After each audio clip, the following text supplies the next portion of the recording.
Well, good morning, my shine friends out there. It is a wonderful, lovely day that the Lord has made. Let us rejoice and be glad in it. It is a Thursday on November 11, 2021. Let's see what our devotion says for today. Let me see. I have it on October 24, so that just won't work.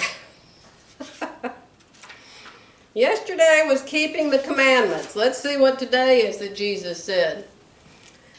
Jesus said it in Mark 10:27. Humanly speaking, it is impossible, but not with God. Everything is possible with God.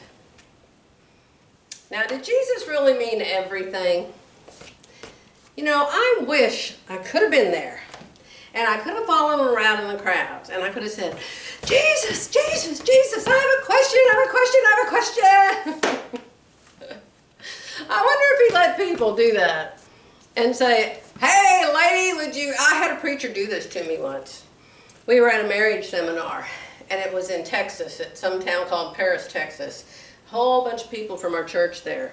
And our preacher was teaching this marriage thing, and he's so funny. And I always, when I go to church, when I go to Cornerstone after Thanksgiving and we go to Cornerstone, I'm telling the usher I want to be on the front row. I want to be on the very front row where I can see their shoes and their shoelaces and the buttons on their shirt and their tie and the pupils in their eyes. I like to be close. I want to see all those ladies in the choir are wearing, and make a note of it so I can make it if I really like it. So Jerry and I were sitting at the very front. It was tables. It was like in a cafeteria type room. And there was big round tables everywhere. And so we were sitting at the very front table right next to the preacher. And so he would say something and he would ask questions, you know, just in his talk. Well, when somebody asked me a question, I answer it. And so I would just answer, or I would laugh, or I would just I would get laughing so much that I'm sure I was loud. And then he would ask a question and I would say, oh, and I would just answer the question.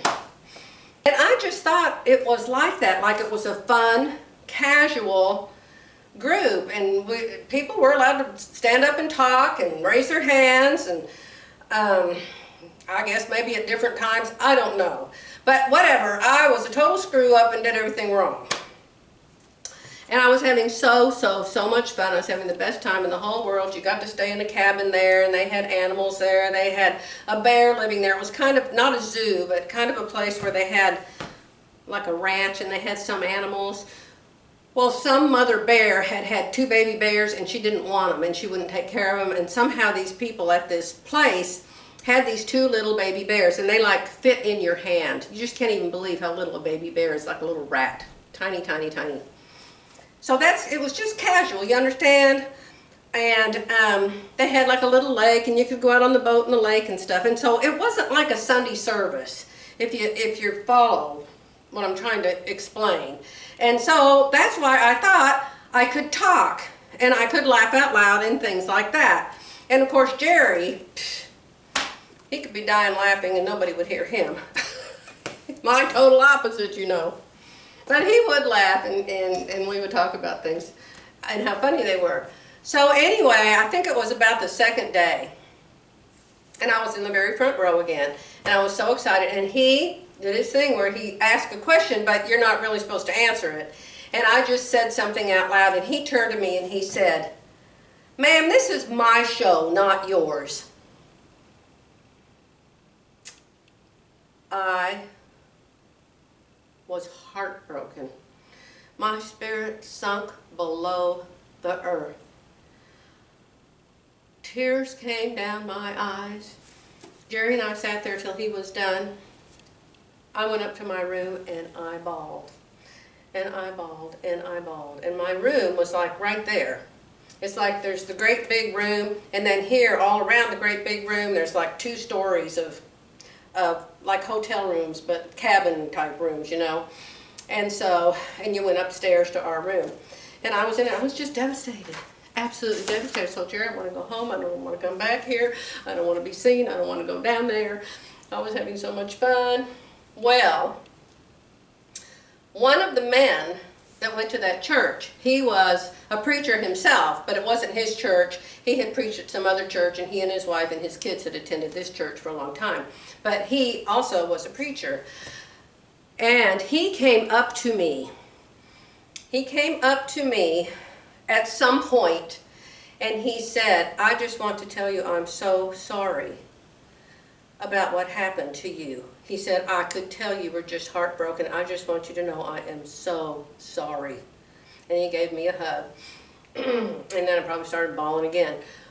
But anyway, I think it was later that night after it happened, or maybe it was the next morning. I don't remember exactly. But the nice man that came to me and told me he was so sorry and he could see how hurt I was, he told the preacher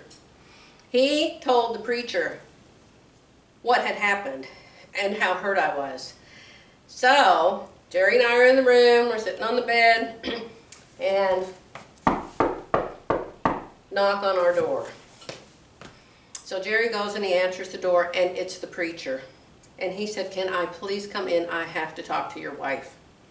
And so he came in, and he could see that I was still completely upset. And he just apologized and apologized and apologized and apologized and apologized. What a man that man is. He had no idea. I think he was kind of joking when he said, ma'am, this is my show, not yours. I think he was kind of joking, but I took it seriously that he wanted me to shut up and be quiet, and it just killed me because I just adored this man as a preacher. So anyway, why did I even get off to telling you that story? Oh, because I was wondering, you know how I think about the Lord all day long and the olden days when he was here on earth, and I just wondered if you couldn't just say, but Jesus, but Jesus, but Jesus, what do you mean by everything? What do you mean by everything? Like if I wished I had a chocolate cake and I was really close to God, and God would say, okay, you can have a chocolate cake right now. Or if I said, well, I wish I was rich and I had $1 million, or I wish that so-and-so would fall in love with me and marry me. I mean, what does everything mean? Let's see again what it said. It says, humanly speaking, it is impossible, but not with God. Everything is possible with God. So do you see what I'm saying? Sometimes I just want to ask Jesus for clarification. Do you ever want to do that? Let's see what the lady that wrote the book said, okay, and get out a Joy version. Do you really believe this? Jesus said that nothing is impossible for God. This is wonderful because it's a reminder that not a single one of your problems or concerns are too big for Him. You can be sure that He can handle any prayer request you have.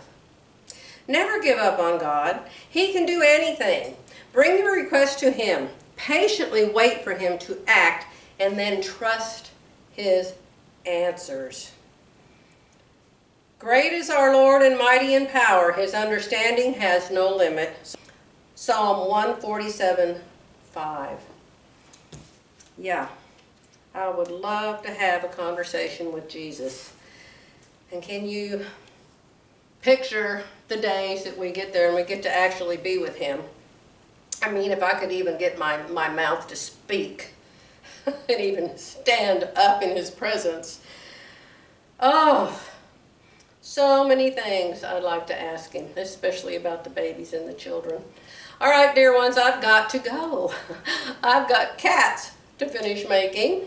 And I made another video today on my other channel, so you might want to check that out. I showed you 3 new surprises that I got that I wanted to show you over there. Okay?